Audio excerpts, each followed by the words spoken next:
நடிகர் ராஜேஷ் அவர்களினுடைய உயிரிழப்பு மிகப்பெரிய அளவில் எனக்கு சோகத்தை ஏற்படுத்தியிருக்கு. நெருங்கிய நண்பரை நான் இழந்துட்டேன் அப்படின்னு சூப்பர் ஸ்டார் ரஜினிகாந்த் அவர்கள் இப்போ இரங்கல் தெரிவிச்சிருக்கிறாங்க. தமிழ் சினிமாவினுடைய குணச்சித்திர நடிகரில் முக்கியமானவர் ராஜேஷ். ஹீரோவாக நடித்த இவர் அதற்கப்புறமாக பார்த்தீங்கன்னா எழுத்தாளர், ஜோதிடர்னு பல திறமைகளை தனக்குள்ளே வச்சுட்டு இருந்ததை வெளிப்படுத்தினார். உடல்நல குறைவால் காலமாகியிருக்காரு. அவரது உயிரிழப்பு திரைத்துறையினரிடையே சோகத்தை ஏற்படுத்தியிருக்கு. இந்த நிலையில் நடிகர் ரஜினிகாந்த் தன்னுடைய சமூக வலைதள பக்கத்தில் இரங்கலை தெரிவிச்சிருக்காரு. இயக்குனர் சிகரம்னு அழைக்கப்படக்கூடிய கே. பாலச்சந்தர் இயக்கிய அவள் ஒரு தொடர்கதை திரைப்படத்தின் மூலமாக தனது நடிப்பு பயணத்தை தொடங்கியவர் தான் ராஜேஷ். அதே போல் இவர் அடிப்படையில் ஒரு ஆசிரியர். மன்னார்குடியை சொந்த ஊராக கொண்ட அவர் சென்னையில் ஒரு பள்ளியில் பணியாற்றிட்டு இருந்தார். இதுக்கிடையில் அவருக்கு நடிப்பதிலும் ஆர்வம் இருந்துச்சு. இப்படிப்பட்ட சூழலில் தான் அவருக்கு அவள் ஒரு தொடர்கதை பட வாய்ப்பு கிடைச்சது. அந்த படம் வெற்றியடைந்தது மட்டும் இல்லாமல் நடிகராக அவருக்கு நல்ல பெயரை பெற்றுக் கொடுத்தது. அந்த படத்திற்கு பிறகு கன்னி பருவத்திலே திரைப்படத்தில் ஹீரோவாக அறிமுகமானார். அந்த படமும் சூப்பர் ஹிட் அடிக்க அறிமுகப்படுத்திய பாலச்சந்தரை ராஜேஷை ஹீரோவாக வைத்து அச்சமில்லை அச்சமில்லை படத்தை இயக்கினார். அதுவும் சூப்பர் டூப்பர் ஹிட் ஆனது. தொடர்ந்து சில படங்களில் ஹீரோவாக நடித்தவர் கேரக்டர் ஆர்டிஸ்டாகவும் மிளிரத் தொடங்கினார். அவர் குணச்சித்திர கதாபாத்திரங்களில் நடித்த பெரும்பாலான படங்கள் அவருக்கு நல்ல வெளிச்சத்தை கொடுத்தது. அவரது கரியரில் பாக்யராஜ் இயக்கி ஹீரோவாக நடித்த அந்த 7 நாட்கள் படம் முக்கியத்துவம் வாய்ந்தது.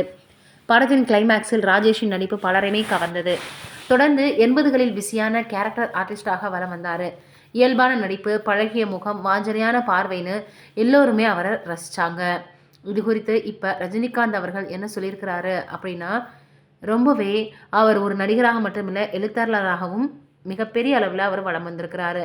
தன்னுடைய நெருங்கிய நண்பர் நடிகர் ராஜேஷ் அவர்களினுடைய அகால மரண செய்தி எனக்கு அதிர்ச்சி அளிக்குது, மிகுந்த வேதனை தருது.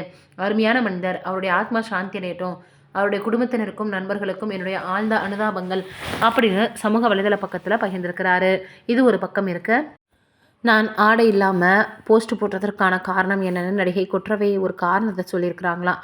எழுத்தாளர் மற்றும் நடிகை கொற்றவை என்ன தனது சமூக வலைதள பக்கத்தில் சில தினங்களுக்கு முன்னாடி ஆடை இல்லாமல் எடுத்த தனது 3 புகைப்படங்களை வெளியிட்டு, என் உடல் உங்கள் உடைமை அல்ல, என் உடல் என் கணவருக்கானதும் இல்லை, என் உடல் என் இணையருக்கானதும் இல்லை, என் உடல் உங்கள் கௌரவத்திற்கானதும் இல்லை அப்படின்னு கேப்ஷன் போட்டிருந்தாங்க.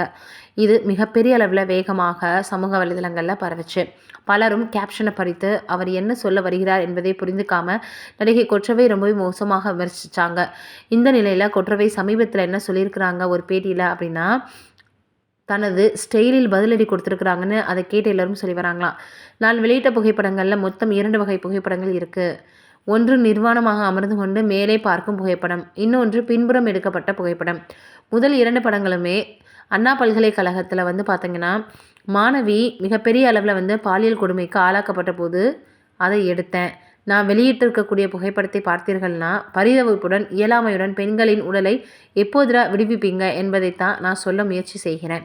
மற்றொரு புகைப்படத்தில் மேலே இருந்து கடவுள் வருவாரா என்று பார்த்து கொண்டிருப்பேன்.